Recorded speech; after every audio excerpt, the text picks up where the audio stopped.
আজকে সকালে বানাবো কর্তার স্পেশাল খুব পছন্দের পাস্তা। তো পাস্তা বানানোর জন্য আমি এখানে white bell pepper, red bell pepper, গাজর, পেঁয়াজ, বিনস এগুলো সব কেটে নিয়েছি। এরপর কড়াইতে একটু বাটার, চিলি ফ্লেক্স দিয়ে, তারপর রসুন কুচি দিয়ে, তারপর সমস্ত উপকরণকে দিয়ে ভালোভাবে নেড়ে নিয়েছি। একটু ভাজা ভাজা হয়ে আসলে সেদ্ধ করে রাখা পাস্তাগুলোকে দিয়ে দিয়েছি। ওপর থেকে কেটে রাখা, কুচি করে রাখা গোটা টমেটো দিয়ে দিয়েছি, soya sauce, green chilli sauce আর দিয়ে দিয়েছি টমেটো সস।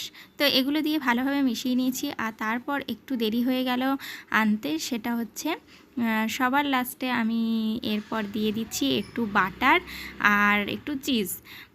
তো বাটার আর চিজ দেওয়ার পর আমি দিয়ে দিচ্ছি রসুন পাতা কুচি দিয়ে ভালোভাবে নেড়েচেড়ে নামিয়ে নিয়েই রেসিপি একদম রেডি।